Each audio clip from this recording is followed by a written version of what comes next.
What is up, everybody? Welcome back to the Debbie Royale YouTube channel. We are here to talk Week 11 of the NFL season. Some things are happening. Joe Burrow is hurt. The Bills fired their offensive coordinator. We have a lot of things to talk about, so stick with us through the intro. Make sure you like and subscribe while it plays.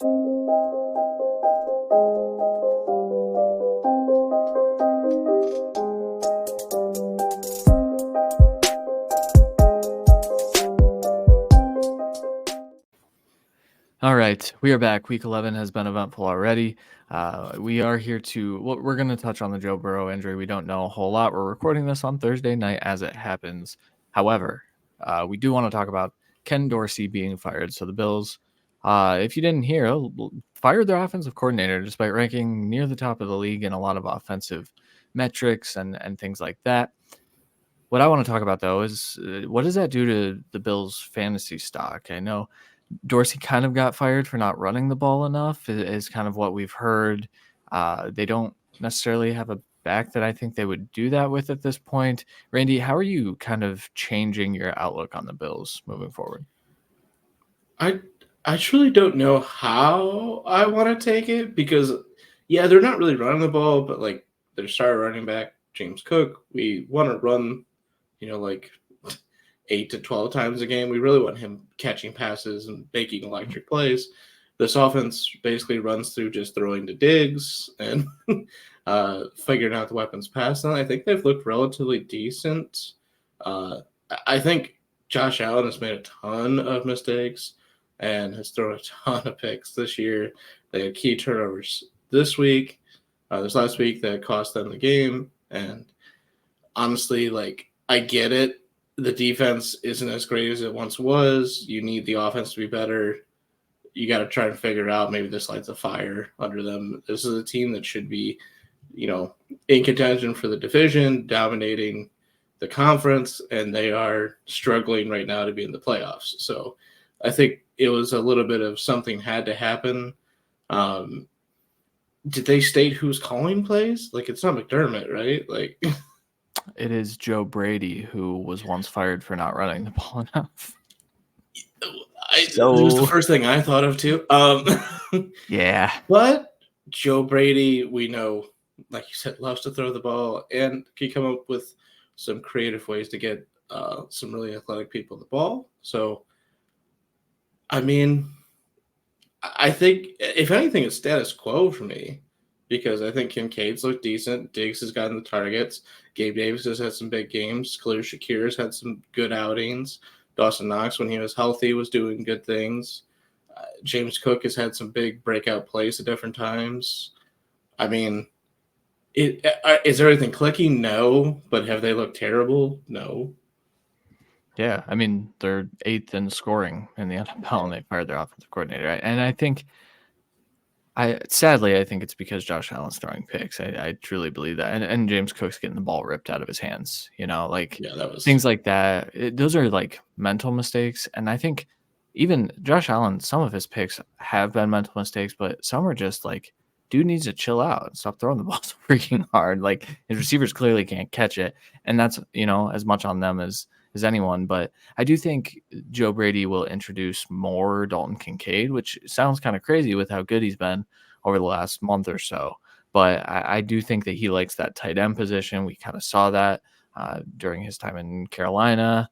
I mean, he made Ian Thomas relevant for a season, if you remember that. Thad Moss.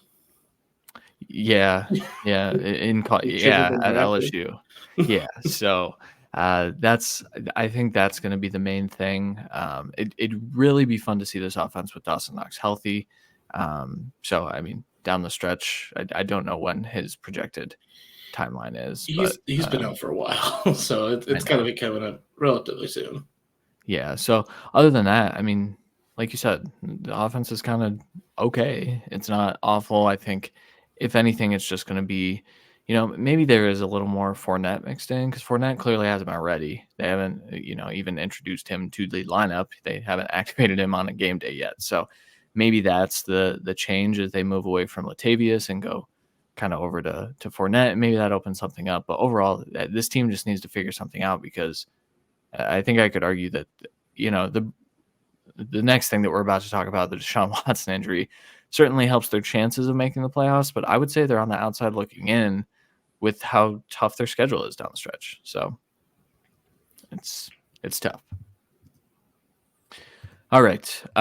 Before we get into the next thing, I do want to mention our Patreon, patreon.com/Debbie Royale. Over there, we have a ton of college football content. We have combined Debbie dynasty rankings. We mix college prospects in with the dynasty rankings so you can kind of get a head start on your league mates in terms of valuing the next rookie class. We were actually just talking about picks before we got on this video and how we value first rounders and, throwing late 2024 first could potentially be a Keon Coleman, who could be a top 12 to 15 receiver as a rookie. So things like that to kind of help you through your dynasty leagues. We also have the college football manifesto.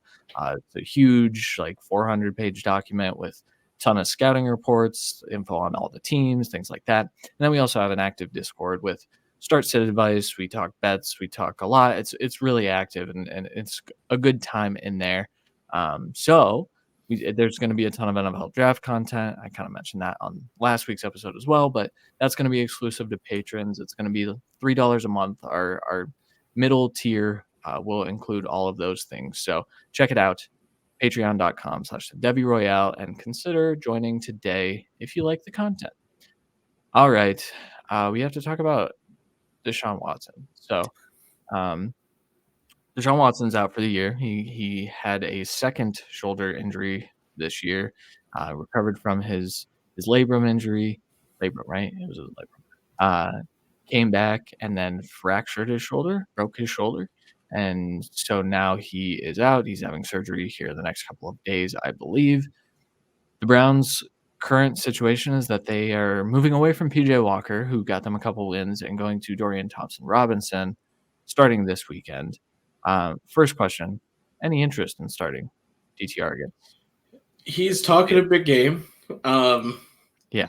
I do think, again, his week 4 start, it was kind of thrown in last minute. It was a bit, let's just limit the playbook, be gadgety. They scored 3 points. It was a bad offense. I do think we're having upside from that, but it's the Steelers. They're going to be blitzing heavy, trying to stop any kind of QB runs and stop the running game entirely, meaning he's going to have to throw. And, he's a good quarterback. He can make the throws. Is he making every throw on the field? I don't truly believe that, but I don't think he needs to. I think he can make it good enough plays to win this game, but to play him as a fantasy, he has to, in my opinion, probably run one in. And I'm just not banking on that. Now we have buys, but it's not like a deathly buys this week, in my opinion. I especially at the quarterback position. If you played Joe Burrow this week, you probably already lost. So maybe throw him in for the upside, but stuff happens. Yeah. And then I guess, past this game, the Browns have a fairly winnable schedule with some decently easy opponents to score against and to specifically run the ball against. How do you see this impacting the Browns? Obviously, the passing game takes a pretty large hit, though I think I can argue that we never really saw the upside of Watson except for in that second half after he broke his shoulder and had to pretty much check the ball down 14 straight times. I know he went 14 of 14, but I think his depth of target was under 7 or something like that. It was super shallow stuff. Amari Cooper, are you kind of out? What's going to happen here, do you think? So I'm definitely out this week. I'm just sitting. I had the upside thought on week 4. Again, different circumstance, but it really did not work well. I want to see this offense really, truly develop under Dorian Thompson-Robinson for the week, see what their actual game plan is going to be kind of moving forward. Amari Cooper, is a true wide receiver 1. He makes big plays. He makes things happen. If you throw the ball in his vicinity, he makes fantastic catches. So I think he's still obviously going to be the target leader. He's going to get the looks. But it's one of those weeks where if I have another option, I'm taking the safety of the other option, then hopeful that we get a return to what Cooper has been with Watson this season. Yeah. The running side of things, I'm pretty excited about Jerome Ford. And to a lesser extent, Kareem Hunt moving forward. I kind of think that Kevin Stefanski is creative enough that I think he can adapt this offense to be more like that Lamar Jackson, Greg Roman offense, even if it's on the fly. I think we know they have a ton of RPO plays. We've seen Deshaun do it early in the year and things like that. So I'm excited to see what this rushing attack looks like because it still looked pretty good despite all the injuries that they've kind of battled through this year. Do you think the Browns win this week? Isn't that the toughest question I've asked so far? Yeah, it's just the Steelers. We know it's going to be a low scoring matchup. And I truly, what we saw from Dorian Thompson-Robinson in the preseason against backups looked great. What we saw in week 4 looked awful against starters. So I'm hoping for a happy medium. And I think a happy medium with this defense, with this running game, with Amari Cooper, I think the Browns can eke out a win, but I will take the Steelers here. Yeah, the Steelers are favored in this game now, I think by 2 points. So I bet on the Browns before the Watson news. I think if I could, I would take that bet back and also roll with the Steelers this week. Though I think the Browns defense, once again, will keep them in every single game. And I think that this will be a low scoring battle. I think the bet of the weekend would be the under on this game, personally. Yeah, and that's the thing. Like, the Browns won with PJ Walker, but it's because the defense was keeping them in the game and giving them a shot. I think they could do the same thing here. I do love the fact that we're hearing all these Twitter rumors of all these vet backup quarterbacks almost demanding releases now so they could, in theory, come play for the Browns. And it's like, I mean, as much Tannehill as I love or DTR, like it's Tannehill, but like let's give it this week, and then it's probably Tannehill. But then it's like Jacoby Brissett or DTR. We saw what Jacoby did last year with this team. I think the city loves Jacoby, so Jacoby gives them a shot at least making the conference championship. I think if that defense punches at the way that it's punched does too, but Tannehill doesn't look great, so it's his arm might be done, but Jacoby's was never really alive, so I don't know. But yeah, this is obviously super impactful, super bum for I'm bummed for Browns fans specifically who get a ton of hope. They beat the division rival that bullies them all the time, and this is the news that comes out of it, and that's how Browns fandom goes. Oh yeah, I had Browns fans texting me this week, giving we might even make the playoffs this year, and I gave a pessimistic response, and they said, "Why are you so negative? You changed." And then a day later, Deshaun's out for the year. I'm like, this is why we can't have nice things. Yeah, we're not allowed.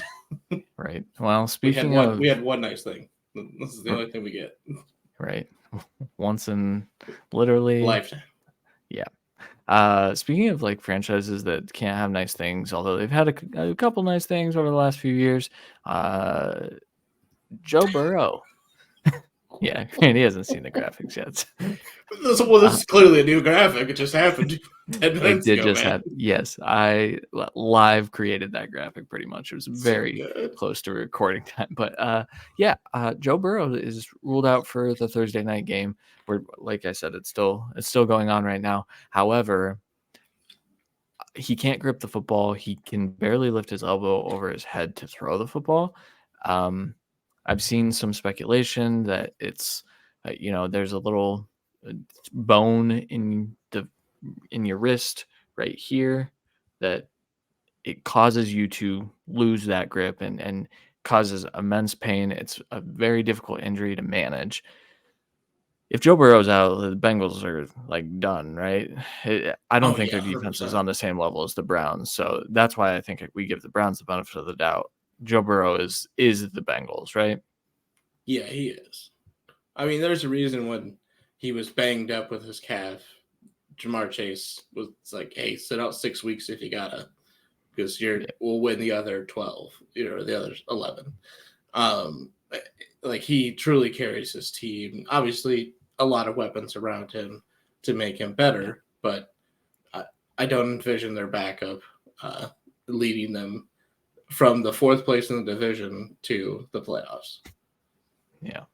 It's a bummer. I think this is going to be a frustrating season for Bengals fans, but I think you can also hang your hat on the fact that this is going to make Joe Burrow very angry, and I think he's going to come back next year and probably win MVP and light the league on fire if I had to guess, just provided that he can stay healthy and this isn't a significant injury. So And maybe had like Kool-Aid McKinstry the secondary. Is that something right. something helpful?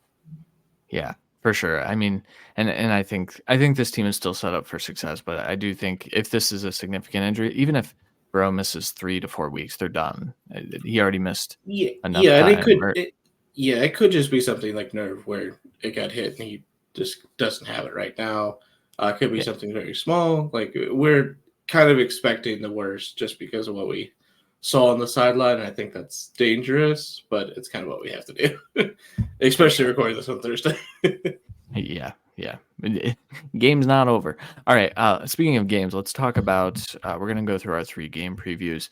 We're gonna talk about the Eagles and Chiefs, the Bears and Lions, and then the Vikings at Broncos.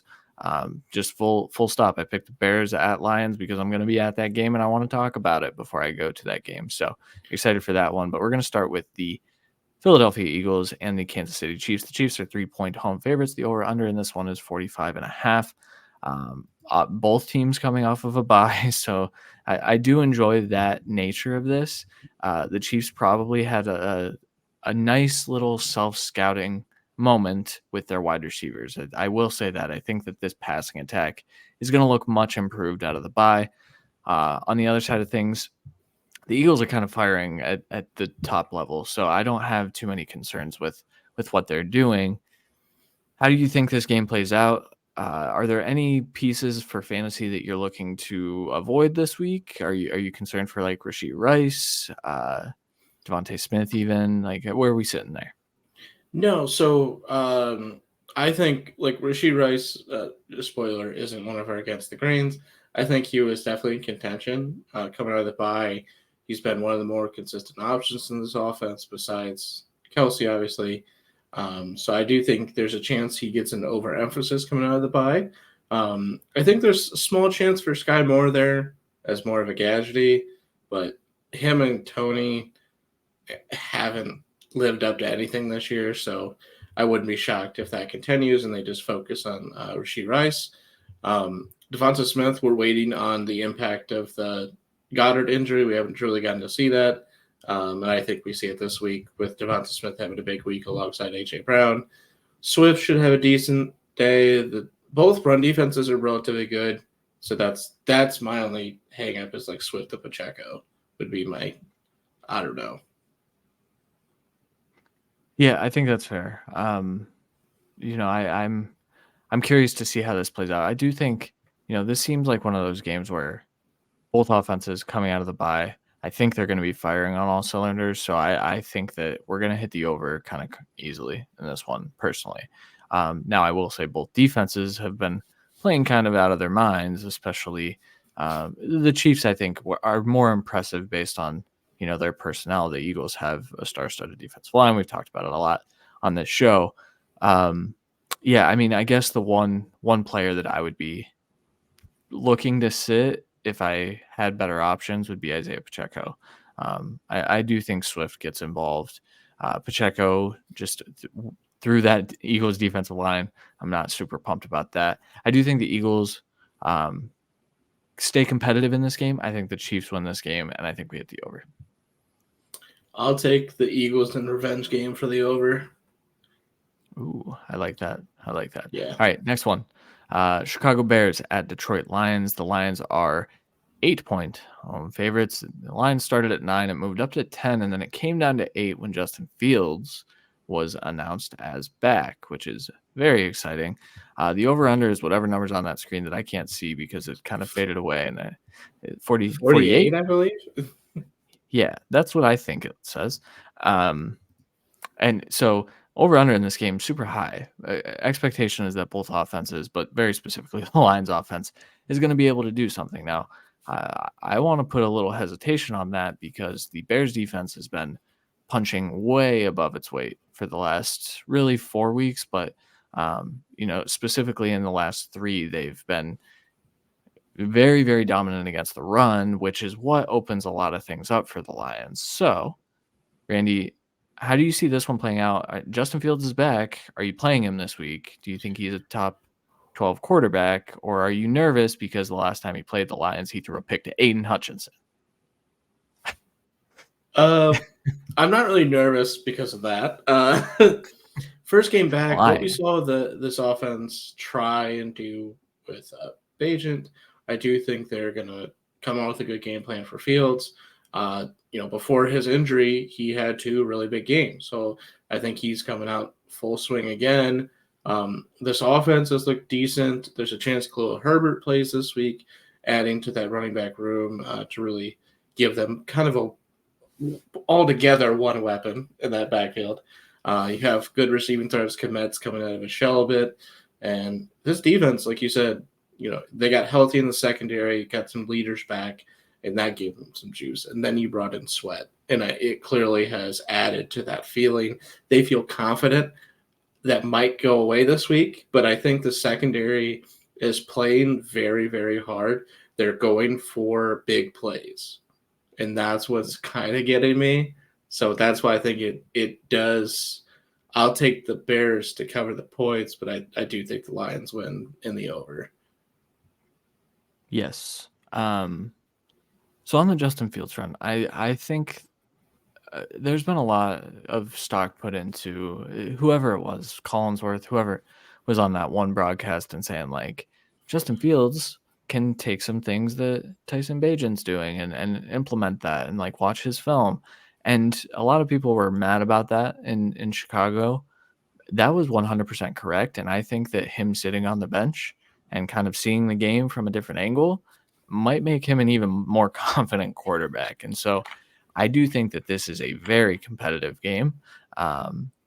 Obviously, I will be rooting for the Bears there in at Ford Field, which is going to be an interesting experience. However, I think the 8-point line is a little crazy. This is a divisional matchup.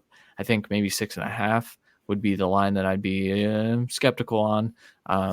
I got it at 9 when it opened, and I feel pretty confident that the Bears will cover that with just the trends of what they've been doing with a bad quarterback. And I think they now have a good quarterback in there. So I do think the Lions win this game. I'm not going to be fully homer here, but I think the Bears cover. I do think we hit the over because I think this is kind of a shootout. I wouldn't be shocked to see like a 38-35 game or something like that. So Definitely.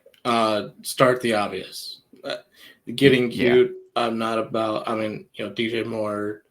If Herbert's out, Foreman, even with a good run defense, Komet, Fields, Goff, both running backs. Florida, St. Brown, Amon-Ra. Yeah. Everyone else, let's not get too cute. But yeah. No, I will say, Jameson's probably not going to have a big play, but he's going to draw a big pass interference because that's what Tyreek Stevenson does when he runs down the field. He just interferes. So he's at least fast enough to keep up with him a bit. Yeah, that's true. Okay, final game that we're going to talk about. We'll be kind of quick with this one. Minnesota Vikings at the Denver Broncos. Broncos are 2-point favorites, and the over-under in this one is 43. The only reason I want to talk about this, these two teams are playing really, really good on defense, just punching way, way above their weight. I think Brian Flores has done a fantastic job with the Vikings. The Broncos have really come into their own and look like a competitive team. Russell Wilson's playing really well right now. That offense is still not my favorite thing to watch in the world because sometimes it's Russell Wilson running in circles in the pocket and then just doing what Russell Wilson does off structure, which is good stuff. He won't have that luxury in this game. Vikings might get Justin Jefferson back, but it doesn't really seem like it. It seems like it's going to be at least one more week. Josh Dobbs' experience. We'll see what he can do against this Broncos defense. What are you thinking for this game? Are you interested in starting any of those Broncos pass catchers at this point? I think Sutton is a good shout almost every week as a flex play. That's about all he is. You're going to need the touchdown for him to really be efficient. I think Javonte is getting into an almost must-play situation. I think Uh, he's there. yeah, yeah. Besides that, I'm not loving it. Again, there's not these unbearable bye weeks this week. I think he can get away with not playing like Jerry Judy and making him beat you on your bench. Opposite side, Hawkinson should have an enormous day if he stays healthy. Uh, we'll get into the running backs later. And Addison has looked great. I'm a little nervous. This is the first time he's getting a true corner one that can actually lock you down. We haven't seen him against that. Not saying he cannot perform. He's made some insane catches and insane almost catches, but as we saw last week. But I do think Pat Surtain is by far good enough to make him limited to 2 to 4 catches and not have that explosive play that we kind of need from Addison to be, a true start this week. Yeah, and for what it's worth, he hasn't been all that good the last couple. I mean, I think 10 PPR points over the last couple of weeks.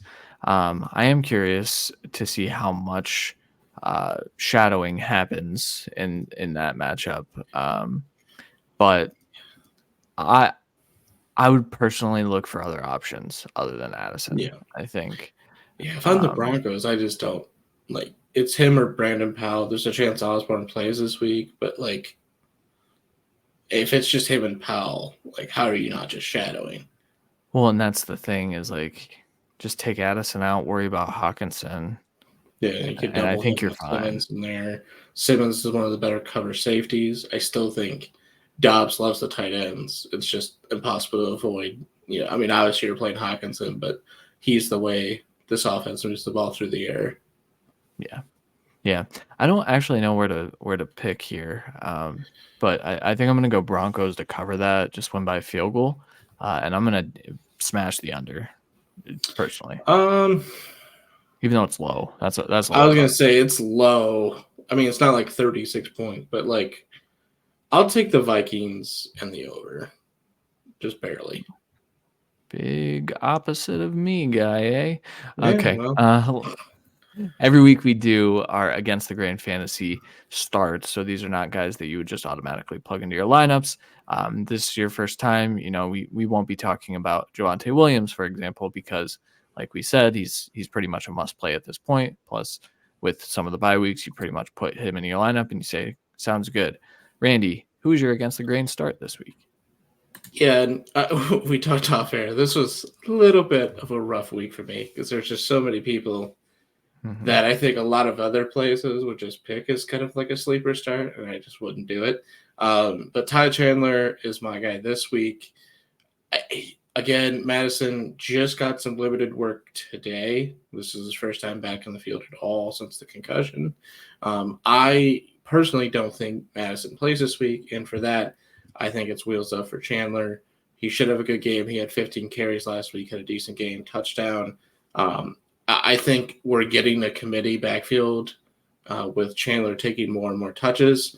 And with Madison out this week, again, hoping that's the case, uh, there's a possibility of the passing work being there for Chandler as well, which is the only thing we didn't see from him last week. 15 carries, about 50 yards and a touchdown.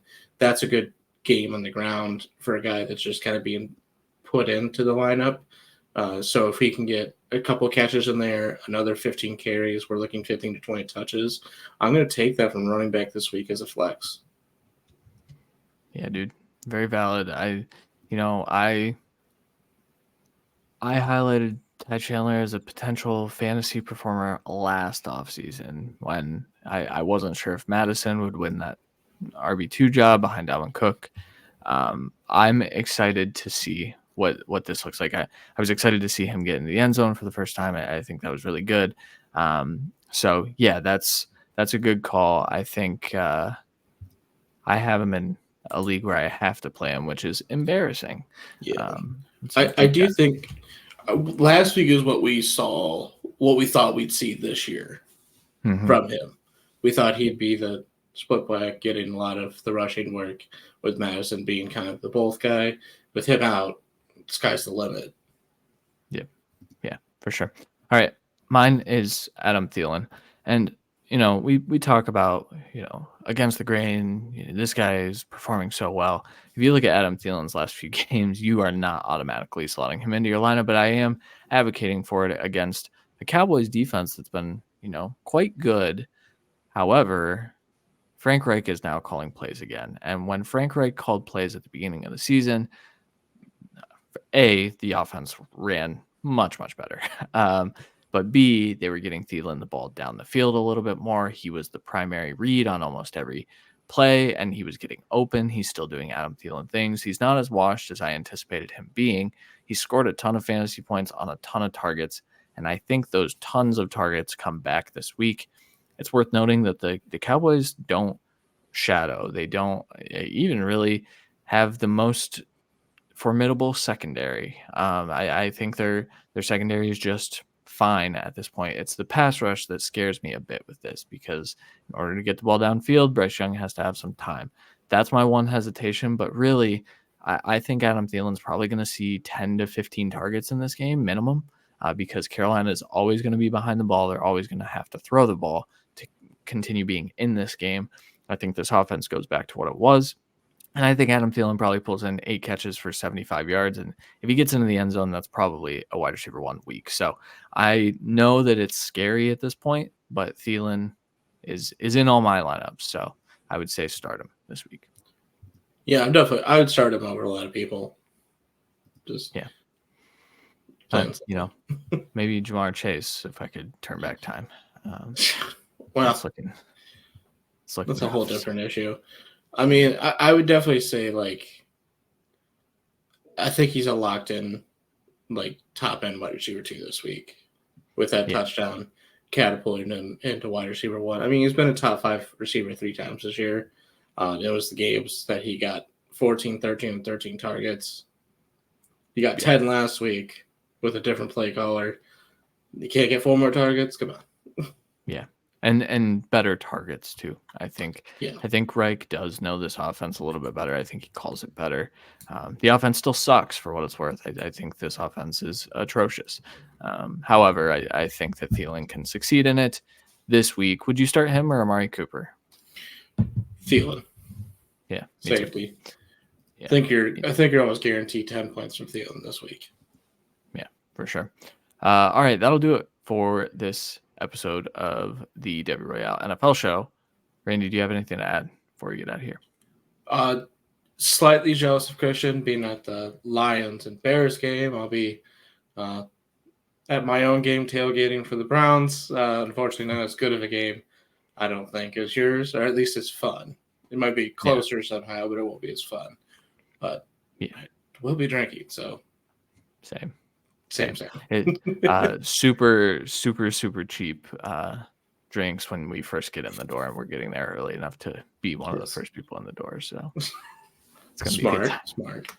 Yeah. Also, the food at Ford Field, I was looking in advance to see what I'm gonna smash this weekend. Fantastic stuff, and they have a Chicago specialty cocktail drink. It's rum, peach schnapps, all of the things that I love. So I'm gonna get that and then smash it, because I don't want to hold it, because I'll get made fun of a ton, especially wearing Bears gear. So fair enough. Yeah. So all right. Thank you guys for watching. If you're on the YouTube, make sure you drop a comment. Let us know what you think. If you're on the podcast, make sure you head over to the YouTube and subscribe there, and vice versa. Thank you guys for watching. We'll be back next week. We'll talk to you next time.